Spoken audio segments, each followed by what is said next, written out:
sígame en la lectura de este versículo que vamos a leer.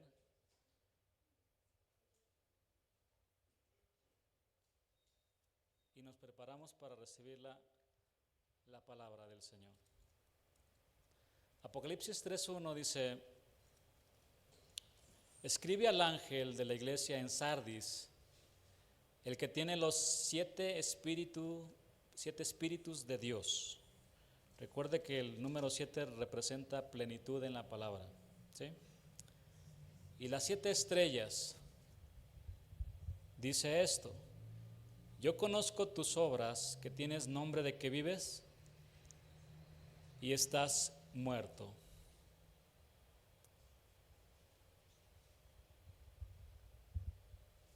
El nombre de nuestra enseñanza es vivos o muertos.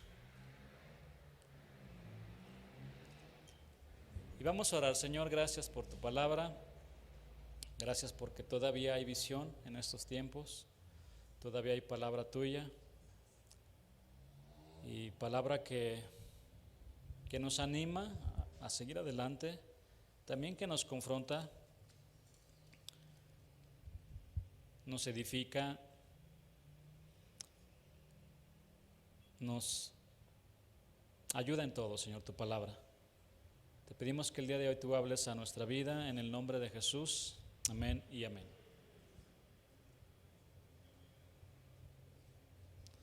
Vivos o muertos. Cuando hablamos de lo que es la muerte, regularmente la relacionamos con el término de la vida, también con el dolor, con la tristeza, con la separación, es lo que significa en la Biblia separación de Dios, y también con las tinieblas. Por otro lado, la vida regularmente la vinculamos ¿con qué, mi hermano? Con felicidad, con vitalidad, con luz, con gozo, con alegría, con plenitud. Mire qué interesante, el Señor Jesús usó 13 veces la palabra muerte en los 4 evangelios. En algunas de esas ocasiones se refería a su muerte, de que Él tenía que morir. Y utilizó 70 veces la palabra zoe en el griego, vida. Muy diferente, ¿no? Muy pocas veces utilizó la palabra muerte y muchas ocasiones utilizó la palabra vida. El número 7, como les decía, nos habla de plenitud, 70. Por ejemplo, nuestro Señor dijo: yo soy la vida. Él también dijo: yo soy el pan de vida. La palabra del Señor dice que Jesús es el camino, la verdad y la vida, y que Él vino a darnos vida y vida en abundancia, en abundancia. Así que, mi hermano, como le decía hace unos minutos, tenemos un Dios bueno y tan generoso que no escatimó nada, que Él nos dio lo mejor de lo mejor, a su único Hijo, santo y hermoso. El Señor Jesús, cuando estuvo en este mundo, Él entregó completamente su vida por nosotros. Él no medio entregó su vida, Él no entregó una cuarta parte de su vida, Él no entregó una cuarta parte de su tiempo, Él entregó toda su vida. Él no derramó un poco de su sangre, toda su sangre fue derramada para el perdón de nuestros pecados. Por eso, mis hermanos, nosotros debemos darle a Él todo, dar el todo, por el Señor y por su causa. También la palabra dice que Él nos dio vida cuando estábamos muertos en nuestros delitos y pecados. Todos nosotros estábamos como Lázaro, pero Cristo con su palabra nos dio vida y cambió nuestro lamento en baile, como también dice la palabra. Has cambiado mi lamento en baile, desataste mi cilicio y me ceñiste de alegría. Por tanto, dijo el salmista, a ti cantaré, gloria mía, y no estaré callado, Jehová Dios mío, te alabaré para siempre. Así que desde el momento en que nacimos de nuevo, tenemos vida en Cristo. ¿Cuántos de aquí están en Cristo? Todos estamos en Cristo. Eso significa que tenemos vida abundante, vida abundante. La más alta posición que podemos tener en esta vida no es una posición en el gobierno o en alguna empresa exitosa. La más alta posición que el hombre puede tener en esta vida es estar en Cristo. En Cristo. El Señor Jesús dijo, yo soy la vida. Eso quiere decir que si nosotros le hemos recibido, tenemos la vida de Cristo en nosotros. Todo aquel que cree en Cristo, dice la Escritura, que correrán ríos de agua viva desde su interior, ríos de agua viva, ríos, abundancia. La vida de Jesús en nosotros. Juan 1:16 dice, porque de su plenitud tomamos todos, y gracia sobre gracia. Este versículo nos habla de la fuente inagotable del favor de Dios hacia nosotros. Bendiciones, mi hermano, una tras otra, una tras otra. Pablo dijo, la plenitud de aquel que lo llena en todo. Es decir, que solo Cristo puede completar, llenar a su iglesia. Con gran razón el salmista escribió lo siguiente en el Salmo 23, versículo 6. Ciertamente el bien y la misericordia me van a seguir. Yo no tengo que buscarlos. Me seguirán todos los días de mi vida. Y en la casa de Jehová moraré por largos días. El apóstol también, Pablo, escribió algo sumamente extraordinario en su segunda carta a los Corintios, que quiero que sí vaya conmigo aquí. Segunda de Corintios 6, 9 y versículo 10.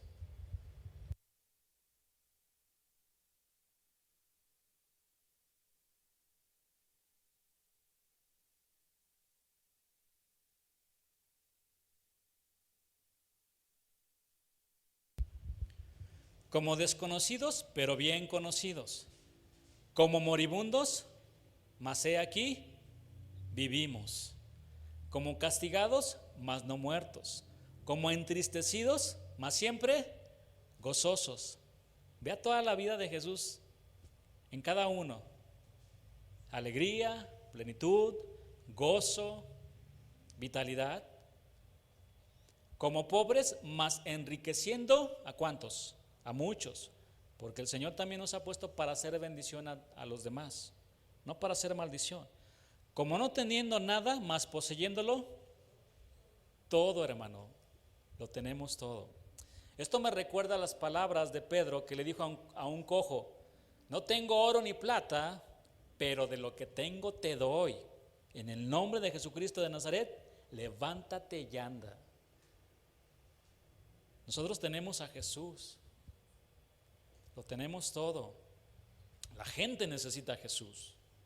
Es que no tengo nada que ofrecerles. Claro que sí, mi hermano. Al Señor Jesús, porque lo poseemos todo en Él. La vida abundante que Cristo trae a nuestras vidas es espiritual. Jesús dijo, la vida del hombre no consiste en los bienes que uno posee. Ahora bien, ¿Dios está en contra? Pregunto. ¿Dios está en contra de que nos vaya bien en la vida, incluyendo en lo material? La respuesta es no. Dios quiere que nos vaya bien en todas las áreas de nuestra vida, pero principalmente ¿en qué, mi hermano? En lo espiritual, en lo espiritual. Por eso Juan le dijo a Gallo, yo deseo que tú seas prosperado en todas las cosas y que tengas salud, así como prospera tu alma. Pero note conmigo, Juan tomó como punto de referencia la prosperidad espiritual y no la prosperidad material. Él no dijo, amado, yo deseo que prospere tu alma así como prosperas en todas las cosas. Eso es diferente. La referencia está en lo espiritual. Y el deseo que yo tengo para todos ustedes, mis hermanos, es el mismo. Yo deseo grandemente que a usted le vaya bien en la vida, en todas las áreas de su vida, pero primero siempre ponga en primer lugar al Señor, que nunca se le olvide eso. Si a usted le ofrecen un trabajo donde va a ganar el doble, supongamos que gana 20,000 y le dicen, salió un trabajo y va a ganar 40,000 pesos, ¡pum!, le brillan los ojitos de inmediato. Pero usted no va a tener tiempo para congregarse. Mi consejo es, no lo tome. No sacrifique lo espiritual por lo material. No lo haga. Jesús dijo, mas buscad primeramente el reino de Dios y su justicia, y todas estas cosas os serán añadidas.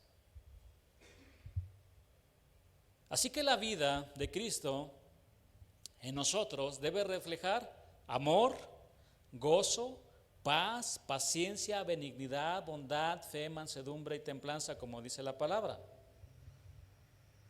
Ahora bien, mi hermano, ¿cómo podemos reflejar la vida de Dios en nosotros? En primer lugar, debemos permanecer cerca de la vid verdadera. Nosotros somos las ramas y necesitamos estar pegados a Cristo, porque separados de Él, nada podemos hacer. Estamos muertos, vivos o muertos. En la práctica, permanecer en Cristo es permanecer en su palabra. Pablo le dijo a Timoteo, mientras llego contigo, Timoteo, por favor, ocúpate en la lectura, la exhortación y la enseñanza, y no descuides el don que hay en ti. Ocúpate en estas cosas y permanece en ellas. Eso fue lo que dijo el apóstol Pablo a Timoteo. En otras palabras, Timoteo, dedícate a leer las Escrituras y enseña a otros creyentes y no descuides el don que recibiste. Bien, cuando Pablo le dijo, ocúpate en la lectura, él se estaba refiriendo a la lectura de la ley, los salmos y los profetas, que constituyen el 59% de contenido de lo que tenemos aquí en la Biblia. Pablo también le dijo a su hijo Timoteo, si usted me acompaña a la segunda carta de Timoteo 3, 14 al 17, dice así la palabra, pero persiste, es decir, persevera tú en lo que has aprendido y te persuadiste sabiendo de quién has aprendido y que desde la niñez has sabido las sagradas escrituras. ¿Por qué desde la niñez? Porque tenía 2 mujeres que le sembraron la palabra a Timoteo, su mamá y su abuela, las cuales te pueden hacer sabio. La palabra primeramente es para salvación, como dice aquí, por la fe que es en Cristo Jesús, y después vemos otros propósitos que tiene la Escritura, que lo vemos aquí. Toda la Escritura es inspirada, soplada por Dios mismo, y útil. ¿Es útil para qué? Para enseñar, para redarguir, para corregir, para instruir en justicia, a fin de que el hombre de Dios sea perfecto, esté completo y esté preparado enteramente para toda buena obra. Pero persiste, le dijo Pablo a Timoteo. Mira, hermano, es muy triste, pero hay algunos cristianos que se han rendido. Su Biblia la toman cada semana, dejan de orar y de buscar al Señor. Y a veces nos damos cuenta, ¿no? Si usted trae su Biblia domingo tras domingo y yo la veo nueva, significa que no la toca nunca, hermano.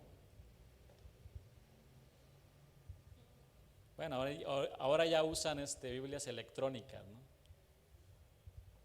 Pero yo le recomiendo tener una Biblia de papel.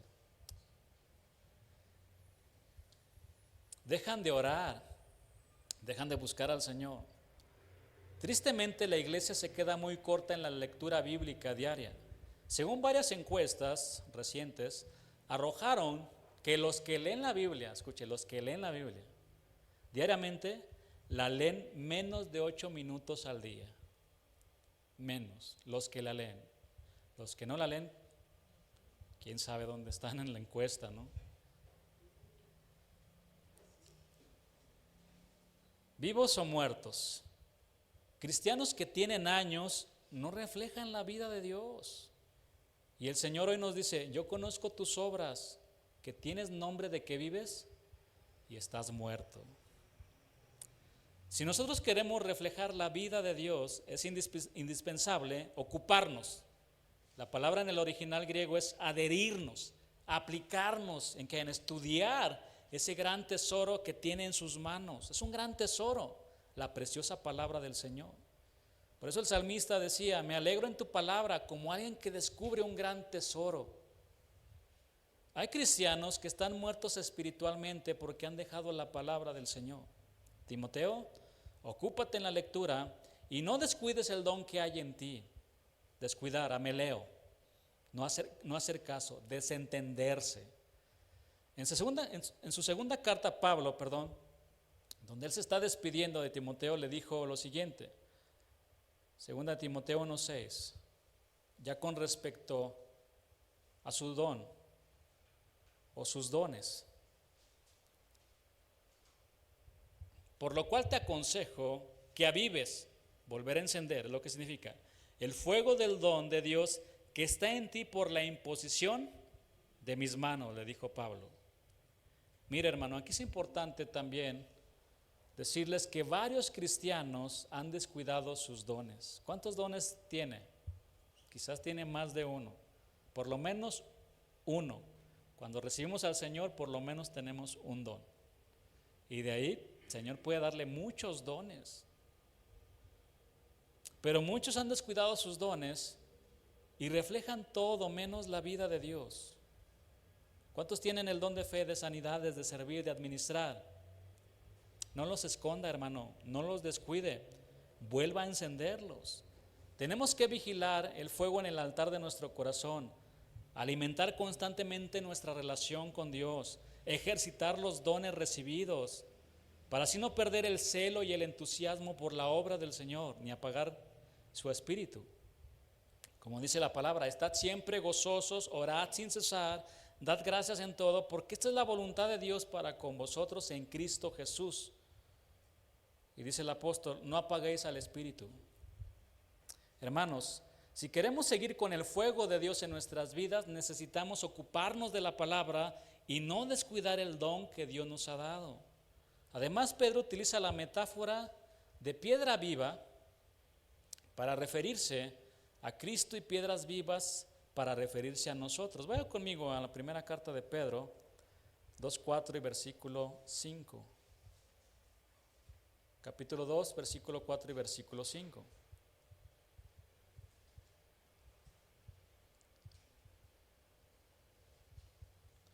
Acercándoos a él, piedra viva, desechada ciertamente por los hombres, mas para Dios escogida y preciosa.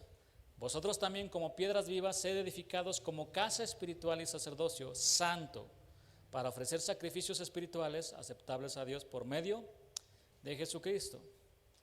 Pedro aquí nos está mostrando la iglesia como un templo vivo y espiritual con Cristo como el fundamento y la piedra del ángulo, y cada creyente es como una piedra.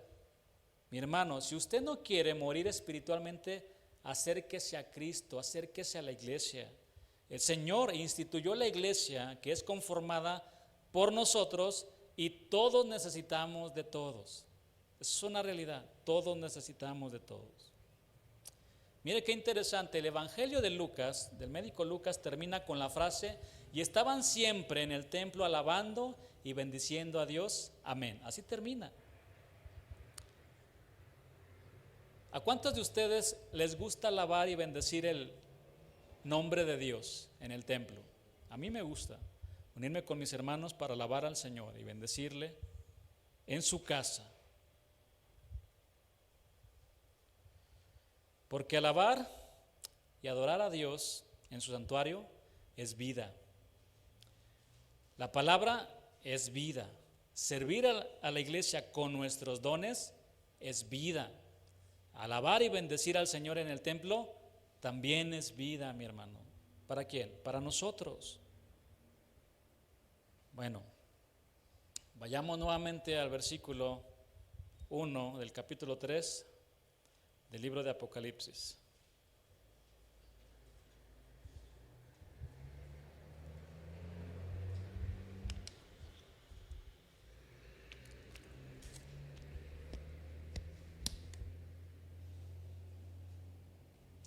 Escribe al ángel de la iglesia en Sardis: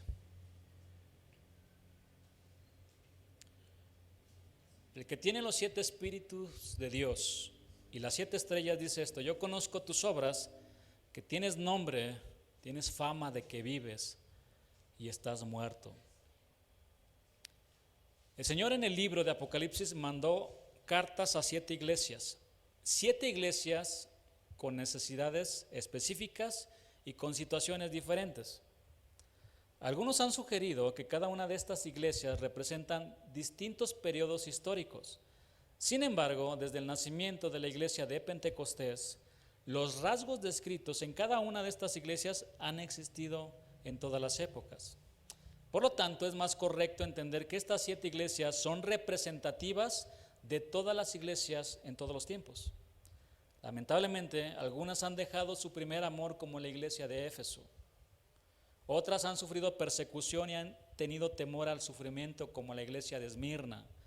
Otras han sido tolerantes y se han apartado de la pureza doctrinal, como la iglesia de Pérgamo. Otras se han conformado al mundo y se han vuelto inmorales, como Tiatira. Algunas solo tienen un poco de fuerza, como la iglesia de Filadelfia.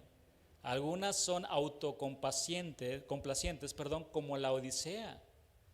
Y otras creen que están vivas, pero en realidad están muertas, como la de Sardis. Solo tienen unas pocas piedras vivas.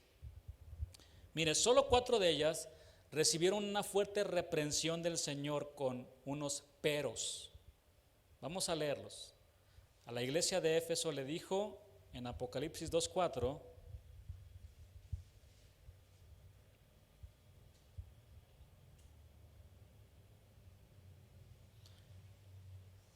trabajas mucho en la obra, arduamente, pero tengo contra ti que has dejado tu primer amor. Y con el paso del tiempo, muchos cristianos han dejado su primer amor. Dios y su palabra ya pasaron a segundo término. Ya dejaron de ser el primer lugar en sus vidas. Y esa es la reprensión que el Señor le hace a esta iglesia. A la de Pérgamo encontramos en el versículo 14 esta reprensión que dice: pero tengo unas pocas cosas contra ti, que tienes ahí a los que retienen la doctrina de Balaam, que enseña a Balac a poner tropiezo, a poner trampa ante los hijos de Israel, a comer cosas sacrificadas a los ídolos y a cometer fornicación. Y también tienes a los que retienen la doctrina de los nicolaitas, la que yo aborrezco. ¿Cuántos de ustedes han leído el libro de Números y la historia de este pseudo profeta Balaam? Balac le dijo: quiero que maldigas al pueblo para derrotarlo. Múltiples veces quiso hacerlo y el Señor le dijo: ¿por qué vas a maldecir a mi pueblo que es bendito? Y lo que Dios bendice, nadie lo puede maldecir, nadie. Se le apareció una burra en el camino y le dijo: no pases. Habló la burra con él. Ahora sí que la burra hablándole al burro, les decía, ¿verdad? ¿Qué no entiendes? No seas burro, le decía la burra. No puedes maldecirlo, bendito es. Claro, miren, quería dinero. Voy a pensarlo, rey. Lo intentó maldecir y no pudo. Pero las estrategias de Satanás van más allá. No pude de esta manera. El rey Barat, ahí en el desierto, le preparó unas doncellas a todo el pueblo con las que fornicaron. Lea el capítulo 25 de Números y más adelante. ¿No cayó de esa manera? Vamos a hacerlo de otra forma. Le voy a leer unos versículos. Números 25:1. Esto ya fue después de que el profeta quiso maldecir al pueblo. Moraba Israel en Sitín, y el pueblo empezó a fornicar con las hijas de Moab, las cuales invitaban al pueblo de los sacrificios de sus dioses. Y el pueblo comió y se inclinó a sus dioses. Por eso la escritura es bien clara cuando dice: no os jugáis en yugo desigual con los incrédulos. ¿Qué tiene que ver la luz con las tinieblas? Nada. ¿Por qué, mi hermano? Porque en el momento de que una persona cristiana, hija de Dios o hijo de Dios, nacidos de nuevo, se unen en yugo desigual, en poco tiempo los vas a ver igual que ellos, adorando a sus propios dioses, andando en las fiestas, andando haciendo todo tipo de cosas que desagrada, que deshonra a Dios. ¿Sí o no? Eso está comprobadísimo. Yo les comentaba, no sé si en otra enseñanza, una chica cristiana, y ahí se congregaba su novio, 2 años en la iglesia con ella, hasta que los casaron en la iglesia. Nada más se casaron y ya no regresaron a la iglesia. Ya no regresaron. ¿Cuándo vas a ir, hermano? Por ahí está. Tenemos en nuestros pendientes regresar. Ya ese hombre logró lo que él quería, llevarse a esta doncella. Versículo 3 dice: así acudió el pueblo a Baal-peor, y el furor de Jehová se encendió contra Israel. Dios se enojó. No tendrás dioses ajenos delante de mí. ¿Por qué te estás prostituyendo con otros dioses? Yo soy tu Dios, tú serás mi pueblo. Yo soy un Dios santo, tú también eres un pueblo santo. No te prostituyas con cualquier Dios. Se encendió la furia de Dios. La palabra dice que en ese momento le dijo Dios a Moisés: tráeme a los líderes, los que empezaron con esto, y ahórcalos delante de todos. Y Moisés le dijo a los demás congregantes: ¿quién más se juntó con las mujeres? Mátenlos a todos, erradiquen el pecado y la maldad de aquí. Y mientras todos estaban llorando por todo lo sucedido, dice que salió un hijo de Israel detrás de una moabita, y ahí delante de ellos quiso fornicar. Entonces levanta Fines, un hombre celoso de Dios, agarra una lanza, esto lo he contado, va sobre ellos. ¿Y qué van a hacer aquí? Aquí no, aquí en el templo de Dios no, háganlo allá afuera, aquí no, aquí se respeta a Dios. Agarró la lanza y se la clavó al israelita y a la mujer, y cesó la mortandad, dice Dios en su palabra.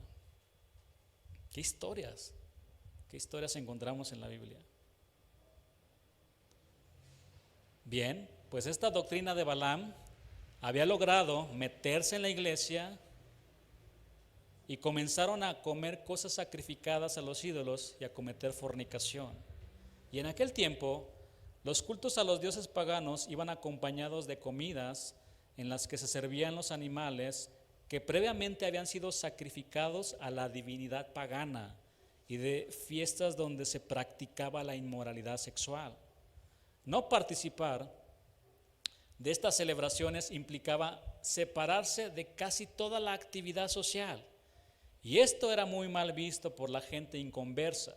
Por lo tanto, la presión para conformarse, para adecuarse a la vida social de los incrédulos, era muy fuerte la que tenían esos cristianos en esa iglesia. Quizá ante esa situación, en la iglesia en Pérgamo, había algunos miembros que aconsejaban para que se adaptaran a las costumbres paganas a fin de evitar la persecución, o para poder acercarse a ellos y predicarles el evangelio. O simplemente pensaban, como algunos, hay que adaptarnos a los nuevos tiempos, como a todo ese tipo de ideologías que están saliendo. Es que si no nos adecuamos, no nos conformamos a eso, pastor, vamos a morir. Sí, eso es verdad. A todo ese tipo de ideologías. Pero no tenemos por qué ceder, hermanos. No tenemos por qué ceder. ¿Por qué adaptarnos a nuevas ideas, a los nuevos tiempos? Todo eso es una trampa. Eso es lo que significa la expresión usada por el Señor, poner tropiezo. Esta expresión se refiere al palo que activaba el mecanismo de la trampa. Mire, aunque la tolerancia está de moda en nuestra cultura moderna, la iglesia no se puede dar el lujo, no puede permitir actitudes pecaminosas ni enseñanzas heréticas. Y parece que este era el segundo problema que tenía esta iglesia. Ellos no ejercían una sana disciplina en la iglesia, lo que los llevaba a aceptar todo aquello que el Señor aborrece. En cuanto a la pregunta, ¿en qué consistía la doctrina de los nicolaitas o las obras de los nicolaitas? Ellos eran creyentes que habían acomodado su fe a fin de disfrutar de algunas de las prácticas pecaminosas de la sociedad de Efesia. Y vea conmigo esto: una falsa enseñanza lleva una mala práctica, y también que la falsa enseñanza, que es una de las principales armas de Satanás, se mete a la iglesia, con todo tipo de enseñanzas falsas, doctrinas de demonios, también dijo Pablo. Ten cuidado, Timoteo, van a entrar doctrinas de demonios. Pero sigamos con la iglesia de Tiatira. Veamos otro pero, otra reprensión que el Señor tuvo con esta iglesia. Apocalipsis 2:20.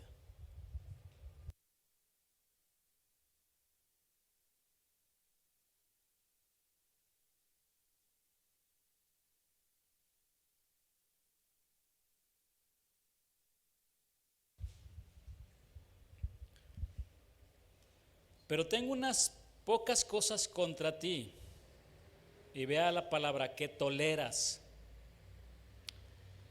Que esa mujer Jezabel, que se dice profetiza, enseña y seduzca a mis siervos a fornicar y a comer cosas sacrificadas a los ídolos.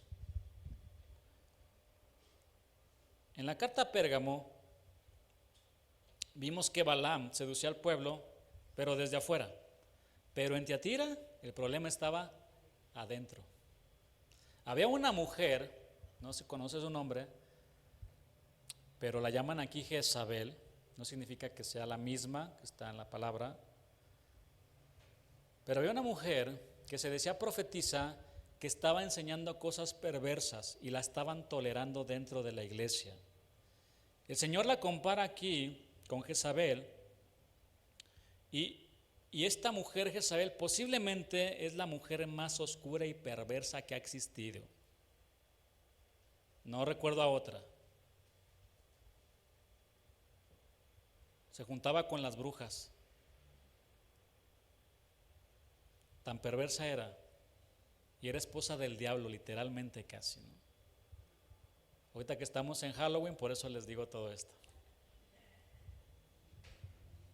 Pero miren, esta mujer Jezabel mató a varios profetas de Dios. Intentó también eliminar con el culto a Dios. Se propuso matar a Elías. Introdujo el culto a Baal.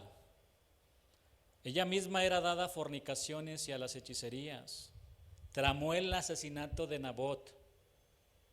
¿Quién conoce de ustedes la historia de Nabot? Que tenía una viña. Un hombre que dijo, no te la voy a dar. Es como decir, ¿por qué? Es lo único que tengo, la palabra. Mi fe, mi confianza en Dios. Es lo que me ha dado. Esta es mi herencia. Jehová es mi herencia. Dame tu viña. No te la voy a dar. Y se levanta Jezabel, como la mujer mandona en la casa. Llegó el rey llorando. Es que no me quiere dar la viña. Como un niño chiqueado. ¿Cómo que no te la quiere dar? Vas a ver si no te la va a dar. ¿Qué hicieron con Nabot? Prefirieron matarlo para quitarle su viña. Vean lo que era capaz esta mujer. ¿Usted conoce alguna Jezabel? Por allá precisamente en una iglesia escuché que se metió una.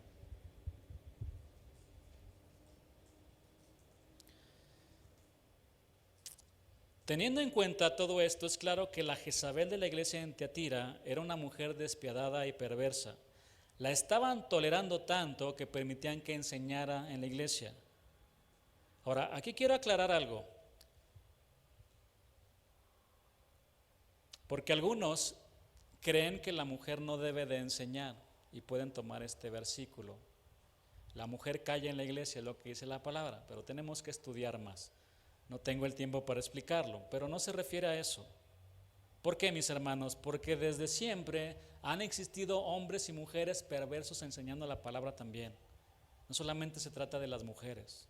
Sí hay mujeres, y conocemos a esas mujeres que se dicen profetisas. Hay muchas en las redes que dicen somos profetisas, y que ven tantas cosas, ¿no? Que deliran, dice la palabra. Pero también hay hombres y mujeres que enseñan bien la palabra de Dios, que trazan bien la palabra de Dios. Entonces no se refiere a eso, quise aclarar ese punto. Vamos ahora a la Odisea. Vamos a ver aquí el otro pero. Apocalipsis 3, versículo 16.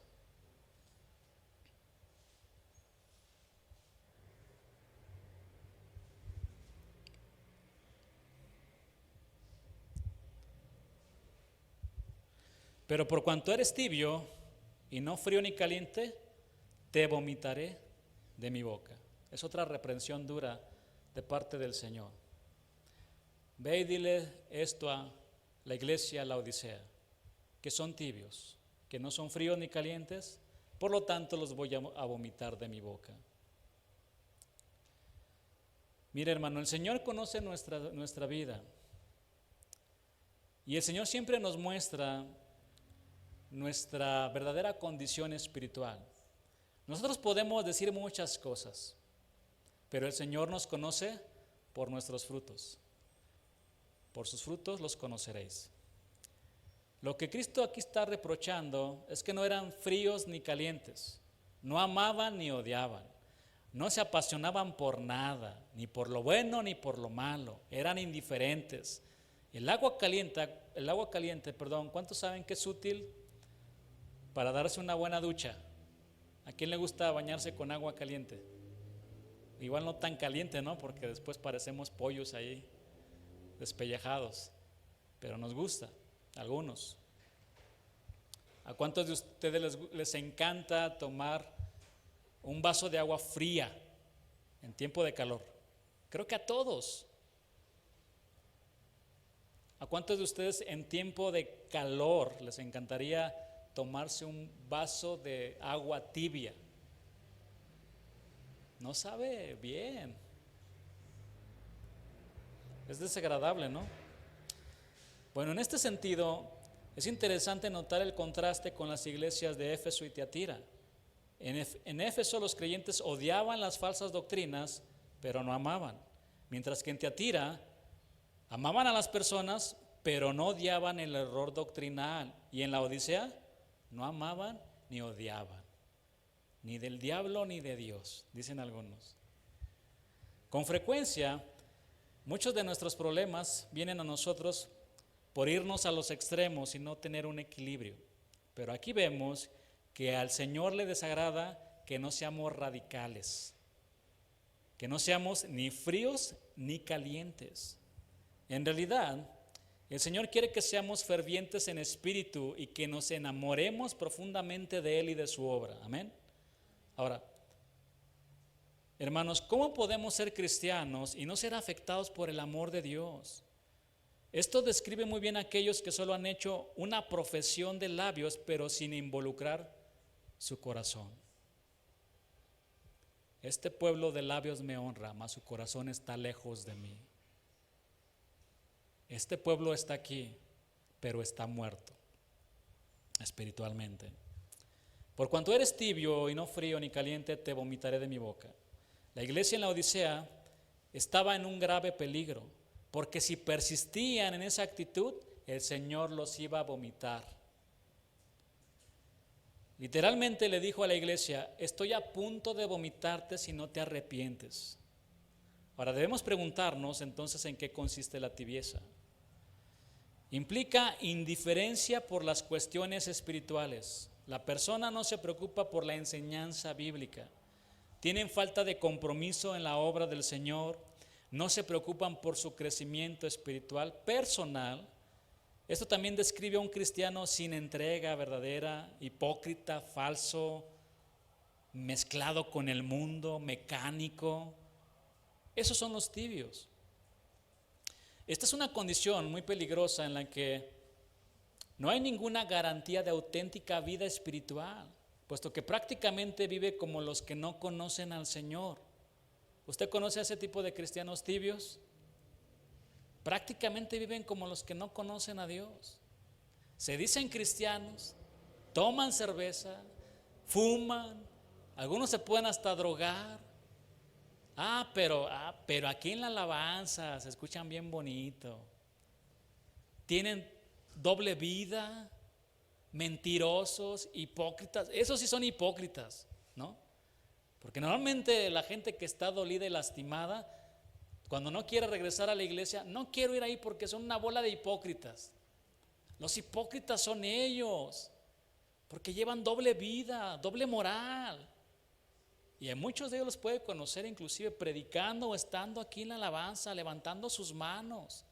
Pero el sábado en la discoteca. ¿Qué tal, Alabando a Dios en la discoteca. Es terrible, hermanos. Por eso el Señor dice que los va a vomitar. Bien, de estas iglesias que le he dicho, ¿en cuál le gustaría congregarse? Escoja, a ver. ¿No? ¿Ninguna? Ahora dígame usted si todas estas reprensiones no son muy fuertes de parte del Señor. Sin embargo, a ninguna de estas iglesias les dijo, están muertos. Se lo dijo a otra iglesia. Tú has dejado tu primer amor. Tú estás tolerando que una mujer enseñe cosas perversas. Tú estás dejando esto y esto, pero no le dijo, pero estás muerto. No dijo eso. Regresando aquí al versículo del capítulo 3, versículo 1, les leo. Escribe al ángel de la iglesia en Sardis, el que tiene los 7 espíritus de Dios y las 7 estrellas, dice esto: yo conozco tus obras, que tienes nombre de que vives y estás muerto. Mira, hermano, Sardis era una ciudad bien conocida por su facilidad de vida y lujos. En Sardis había un gran magnífico templo dedicado a Cibeles, la diosa madre. De las ruinas de ese templo podemos ver que sus columnas principales eran de 60 pies de altura y más de 6 pies de diámetro. Esta diosa era honrada, adorada, con todo tipo de inmoralidad e impureza sexual. Pero vea conmigo esto: el que tiene los 7 espíritus de Dios. Esta frase es importante. Aquí el Señor se está presentando como el que tiene los 7 espíritus. Esta expresión describe toda la plenitud del Espíritu Santo. 7 es plenitud. Agarre esa frase. Los 7 espíritus de Dios. Así se presenta el Señor. Es decir, en Dios tenemos todos los infinitos recursos espirituales para tener vida abundante, que era precisamente lo que esta iglesia necesitaba urgentemente para volver a la vida. Para volver a la vida. Esto nos recuerda lo tanto que necesitamos al Señor. La vida espiritual, mi hermano, viene de Dios y de su Espíritu Santo. Dice, y las 7 estrellas. Las 7 estrellas son los ángeles de las 7 iglesias. Cuando Jesús habla de los ángeles de las 7 iglesias, a través de estas cartas, habla no a un individuo, sino a toda la iglesia por medio de ese individuo. Es decir, las 7 estrellas se refieren a los líderes espirituales. Yo conozco tus obras, que tienes nombre de que vives y estás muerto. Nuevamente se nos recuerda que no hay nada que pueda permanecer oculto para los ojos de Cristo. Además, como veremos a continuación, Él no se fija en el exterior de las personas, sino que ve los corazones. En cuanto a esta iglesia, es de notar que a diferencia de otras, aquí el Señor no comienza diciendo nada bueno de ella. A algunos las alabó, les dijo, has trabajado arduamente, pero no, con ella no. Vamos al punto, vamos al grano. Vamos al grano. Están muertos espiritualmente. Están como esos huesos secos ahí en el valle de la que habla, de lo que encontramos en la escritura en Ezequiel. Vamos al punto. Con las otras sí se detuvo, pero con esta fue directo al corazón.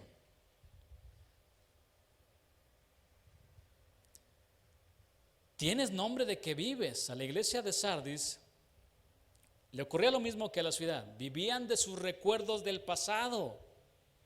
Pero todo eso había quedado atrás. Hermanos, no ponga su mirada atrás.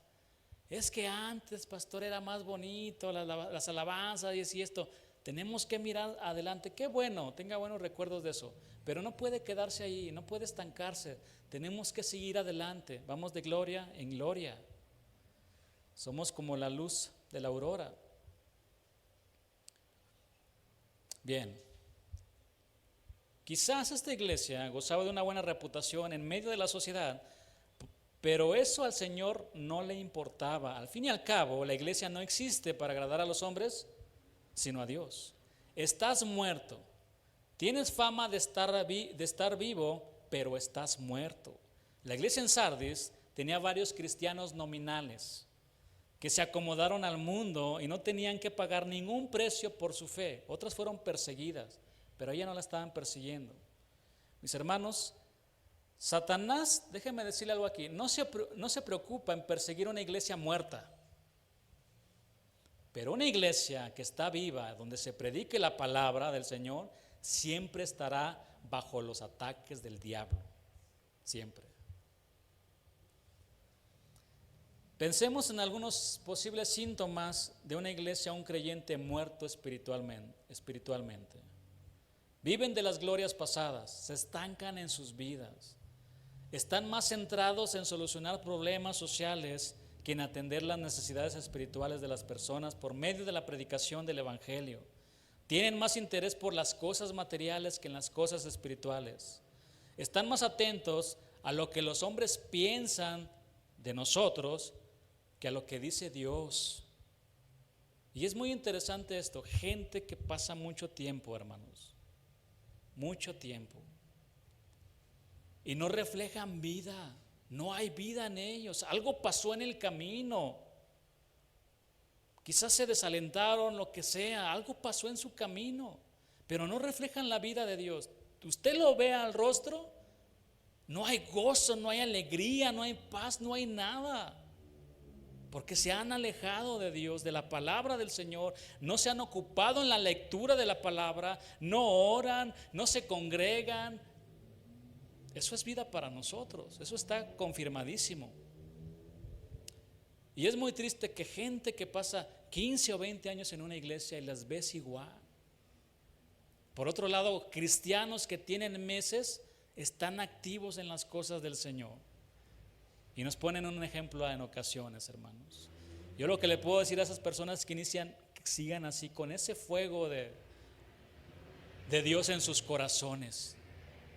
De Dios en sus corazones.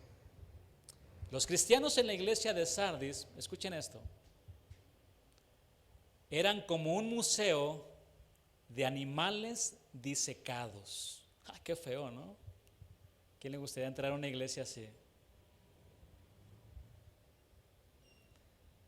Eran como flores artificiales que no huelen a nada, a nada. Están bonitas las flores artificiales, pero no huelen a nada. ¿Y las naturales cómo huelen? ¿Quién tiene jardín en su casa? Flores, ¿cómo huelen? Todo su aroma se distribuye en ese lugar, huele muy bonito. Jesús los llamaría como a los religiosos, son sepulcros blanqueados, no hay vida en ellos. Por eso más adelante vemos aquí que el Señor les dice, sé vigilante y afirma las otras cosas que están para morir, porque no he hallado tus obras perfectas delante de Dios. Acuérdate pues de lo que has recibido y oído y guárdalo y arrepiéntete, pues si no velas, vendré sobre ti como ladrón y no sabrás a qué hora vendré sobre ti. Sé vigilante. Ahora Cristo se dirige al remanente fiel de los verdaderos cristianos en Sardis, que estaban en grave peligro de extinción, estaban ahí en esa iglesia. El Señor comienza con una exhortación, sé vigilante. La falta de alerta espiritual puede resultar muy costosa. El apóstol Pedro exhortó en este sentido a los creyentes, sed sobrios y velad, porque vuestro adversario el diablo, como león rugiente, anda alrededor buscando a quien devorar. Afirman las otras cosas que están para morir. Parece que no todo estaba completamente perdido. Aún había cosas que estaban para morir, casi por morir. Pero necesitaban ponerse las pilas y avivarse para que surgiera nuevamente esa llama en el corazón. En aquella iglesia había algunos auténticos creyentes, pero estos corrían un grave peligro de morir en medio de ese ambiente que era muy asfixiante. En esa situación no podían ser indiferentes o dejarse llevar por la corriente. Debían empezar por evaluar correctamente la situación desde la perspectiva que el Señor les estaba dando. Después tendrían que confrontar el pecado, el error e influir con su ejemplo y palabra dentro de la iglesia. Es muy interesante que en medio de esa iglesia que estaba prácticamente muerta, el Señor no les dijo: salgan de la iglesia, quédense ahí, aviven su don que está en ustedes y encárguense de predicar la palabra a los hermanos que se han torcido, que han tolerado tantas cosas. Quédense ahí. Pero el día de hoy, casi por cualquier cosa los cristianos se van. Por cualquier cosa insignificante a veces, así lo voy a llamar. Cristianos por todos lados. Es que ya no me gusta cómo el pastor predica. Es que el pastor no me saludó. Es que me hizo el feo. Es que tantas cosas que se dicen. Y ahí andan detrás de que no crecen, hermano, no crecen. No crecen. Son árboles secos que no están arraigados a las aguas, a la palabra de Dios, y andan por todos lados. Pero vea qué interesante, no les dijo: salgan de esa iglesia que está muerta, quédense ahí, ustedes como piedras vivas. Porque no he hallado tus obras perfectas delante de Dios, dice aquí la palabra. No se conformaban al criterio de Dios, a la palabra. No habían perseverado en desarrollarse espiritualmente. Se habían enfriado y habían perdido el entusiasmo por avanzar en la madurez cristiana. Hermano, ¿usted cómo está? ¿Está frío o caliente? ¿Está vivo o está muerto? ¿Cómo está su vida espiritual? ¿Vivo? A ver, toque la mano de su hermano.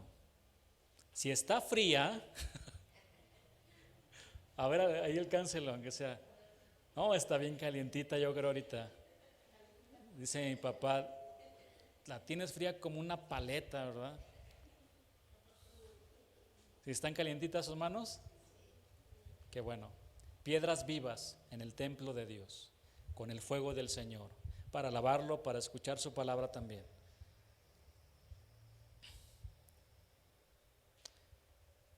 Hermanos, al final, lo que de verdad importa en una iglesia no es si en los cultos se llena de personas, sino que cada creyente esté avanzando hacia la madurez, pareciéndose cada vez más a su Señor Jesús.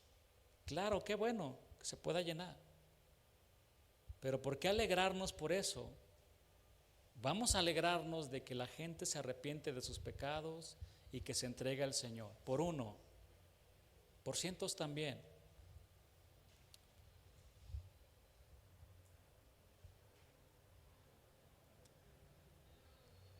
Este versículo nos hace ver que Cristo espera algo concreto en la vida de cada uno de sus hijos.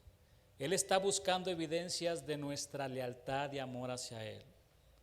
Debemos de tomar muy en serio esto, porque normalmente el creyente tiene la tendencia en centrarse en sí mismo y espera que Dios le ayude, le apoye y le consuele en cada circunstancia, y con frecuencia olvidamos que nuestro Señor también está esperando de nosotros lealtad, amor, pasión y entregarlo todo, ¿verdad?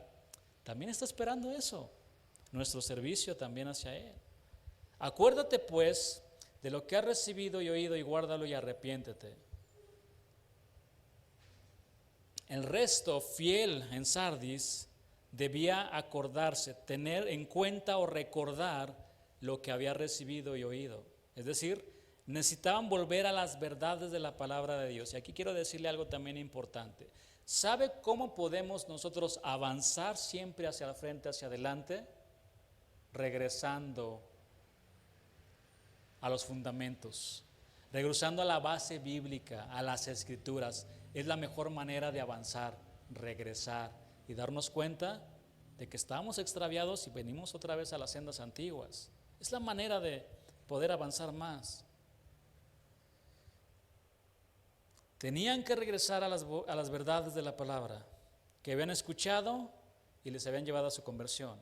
Era imprescindible que lo guardaran en sus corazones y lo practicaran en sus vidas. Seguramente habían dejado de leer sus Biblias y de alimentarse con la verdad. En ese caso, la falta de una buena dieta espiritual les habría llevado a estar débiles para poder hacer frente a la situación que tenían por delante. Por lo tanto, era necesario que comenzaran a nutrirse adecuadamente y fortalecerse espiritualmente si querían llevar a cabo lo que el Señor les estaba mandando. Sin duda, el haber llegado a esta situación de desidia espiritual era algo de lo que se tenían que arrepentir urgentemente. Vaya conmigo, bueno, estamos aquí en este pasaje que les leo. Pues si no velas, vendré sobre ti como el ladrón y no sabrás a qué hora vendré sobre ti. Mire, aquí vemos una vez más una llamada del Señor a velar. Sé vigilante, a velar. También encontramos una advertencia acerca de la venida del Señor. Vendré sobre ti a la hora que menos pienses. Hermano, pues aquí el Señor claramente nos dice que es tiempo de velar. Pero tienes unas pocas personas en Sardis que no han manchado sus vestiduras. Es decir, en esa iglesia había cristianos todavía que amaban a Dios. Era como una llamita todavía en medio de la oscuridad. Un remanente. Y esto se repite una y otra vez en la Biblia. Solo 8 personas se salvaron en el diluvio. 8 personas de cientos, de miles de personas. De los 2 espías, solo 2 llegaron a poseerla.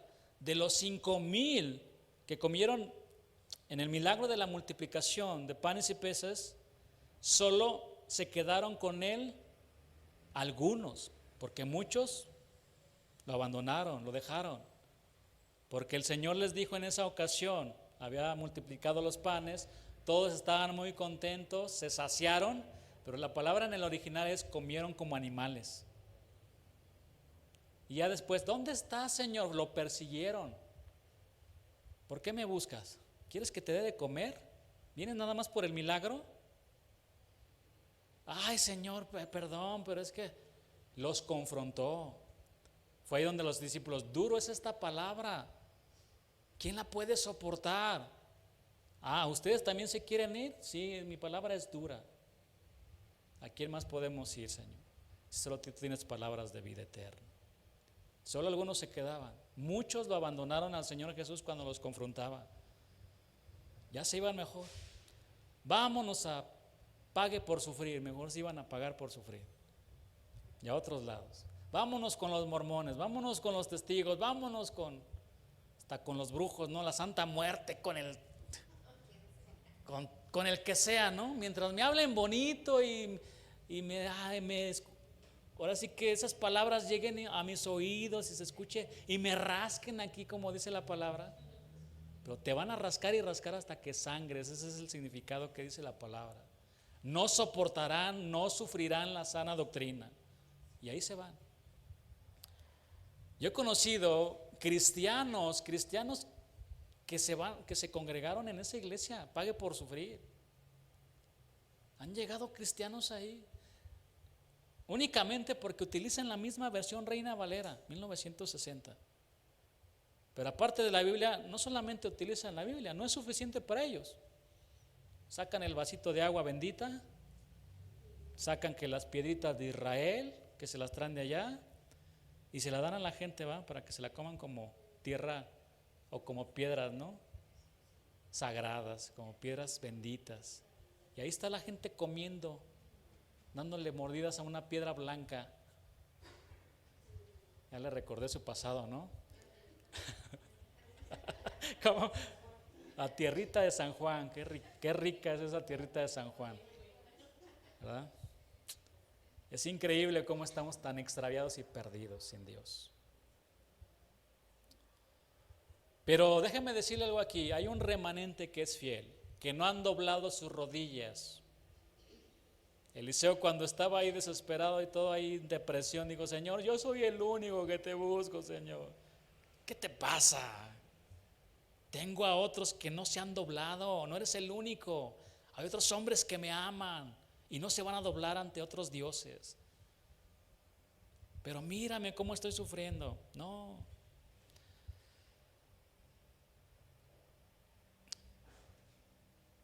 Pero tienes unas pocas personas en Sardis que no han manchado sus vestiduras, que siguen consagrados, que siguen buscando al Señor. En medio de esa situación seguían buscando al Señor.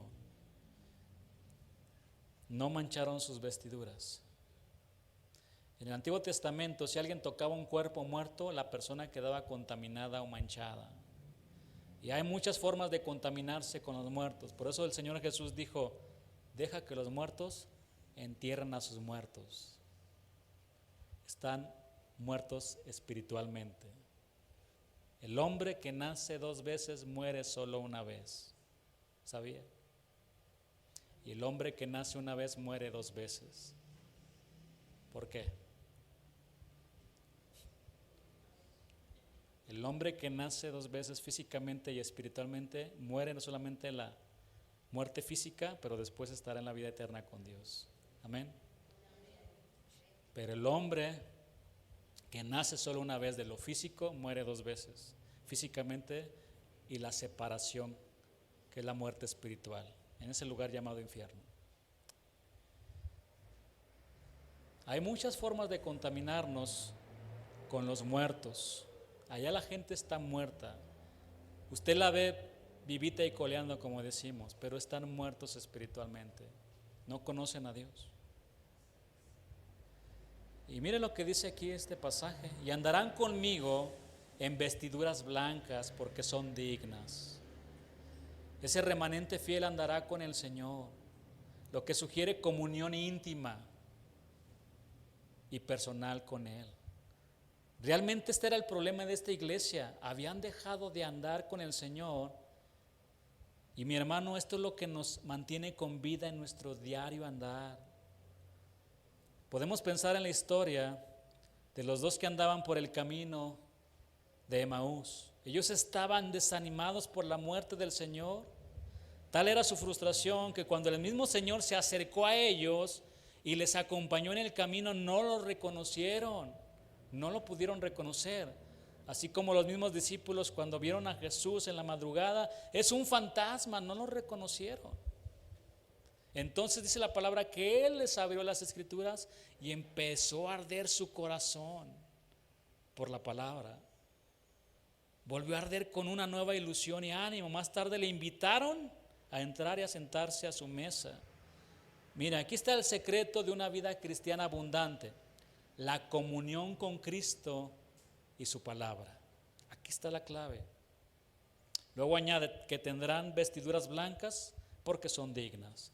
Estas vestiduras blancas sugieren la pureza y santidad que produce la justificación de los pecados por medio de la obra de la cruz. El que venciere será vestido de vestiduras blancas. El Señor sigue hablando del remanente fiel, aquellos verdaderos creyentes que estaban dentro de la iglesia en Sardis. Ahora se les describe como vencedores, y a ellos el Señor les promete que los vestiría con vestiduras blancas. Y no borraré su nombre del libro de la vida. Este versículo es muy interesante, miren, porque algunos lo asocian con la pérdida de la salvación. El nombre de los verdaderos creyentes está registrado en el libro de la vida. Y en este versículo se garantiza que el nombre de los verdaderos creyentes no será borrado del libro de la vida. Es cierto que algunos ven aquí la posibilidad de la pérdida de la salvación, cuando lo que realmente se afirma es todo lo contrario. Este no borraré equivale al no vendrá condenación. No vendrá condenación. Versículo en adelante, bueno, aquí estamos en el pasaje, sígame, y confesaré su nombre delante de mi Padre y delante de sus ángeles. Y por último, una nueva promesa del Señor Jesucristo que garantizaba la plena aceptación de este resto fiel delante del Padre y de sus ángeles.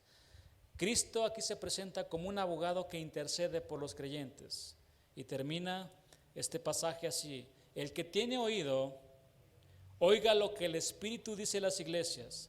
Y esta frase recurrente en todas las cartas enfatiza la responsabilidad de oír, pero para obedecer. De nuevo se llama a los hombres que presten atención a esta solemne advertencia en contra de tener una profesión religiosa sin jamás haber nacido de nuevo. ¿Vivo o muerto? ¿Cómo está, mi hermano? ¿Cómo está su vida espiritual? ¿Está vivo o está muerto? ¿Está decayendo? Siga adelante, siga adelante. Recuerde, la vida está asociada con plenitud, con gozo, con alegría. Claro, hay momentos también en los de aflicción en nuestra vida, pero tenemos que seguir adelante.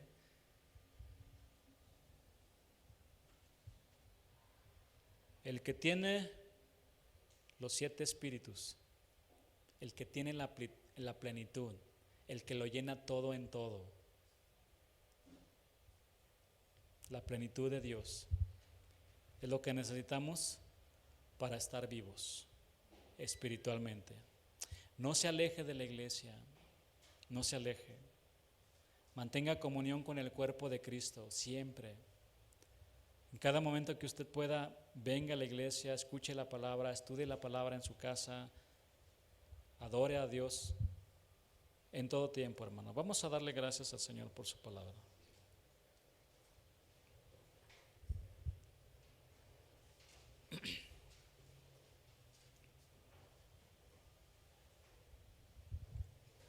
Recuerde que el Señor